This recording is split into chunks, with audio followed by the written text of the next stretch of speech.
Canada's Minister of Defence was in Kelowna today at the Dragoons Armory on Lawrence Avenue, where a new program was announced so that students can work in the reserves over the summertime. And we're joined by the Minister of Defence, Harjit. Sajjan. Thanks for joining us. No, thanks for having me. It's great to be back in Kelowna, and also great to be back here with the BCDs as well.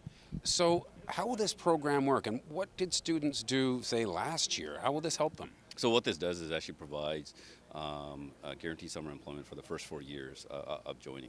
It provides a predictable opportunity for the reserves from training, but also other jobs as well. And as you know, for a student, having that predictability is very important, especially when you need to go back to school. And this is one of the things that was talked about during our defense policy review, and one of the dissatisfiers. So this is one of the fixes we're doing to making sure that we support the reserves. And these are one of the initiatives that are going to be supporting the reserves, and there'll be more to come as well. It's interesting that we see this happening right at a time when I've heard even recently people complaining that our military is underfunded. Mm-hmm. So here you are spending some money. No, not. Well, here the things is we were underfunded. Okay, in fact, we were actually underfunded by $2 billion per year. Our new defense policy looked at all the gaps, got the proper data, and we as a government now have actually committed and fully, with our defense policy, it is fully funded for the next 20 years. What this means is, and I just want to be able to put any of the critics out there, what this means is every single year I don't have to go ask for money. Everything that's in the defense policy, what we outlined, is fully funded. And it gives us an actual plan every single year on how we're going to grow the budget, more importantly, because we need to support our women and men in uniform.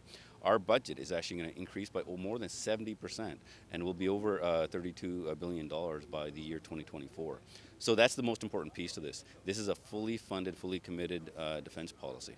And we've seen a lot of recruitment activity lately, more than we have in previous years. Are we going to be seeing more of that, do you think? Absolutely, we need to see that. But we know there are some challenges in the recruiting system. General Vance has been working quite extensively on this and looking at where are those fixes that need to be made. More work still needs to be done on this. The goal is to make the recruiting times a lot shorter so that people can actually join sooner, while maintaining, obviously, the security requirements as well. We are growing the reserve force within our defense policy, but the goal also is not only to grow the reserves, but once we get it to that point, we want to be able to retain it as well. We want to make sure that we create an environment that doesn't lose people quickly, and that's what was happening before. Because the reserves and the Canadian Armed Forces weren't properly funded, it didn't allow for units to be able to do the right type of training. And if you don't have that predictability, why should somebody stay? And so what we're doing right now is providing that predictability within the Canadian Armed Forces, so that when the members join, they actually have a path that they can work towards. So a new and better opportunity for students who think that the military life and a bit of summer money might be right for them. For Kelowna Now, this is Kent Mulgad.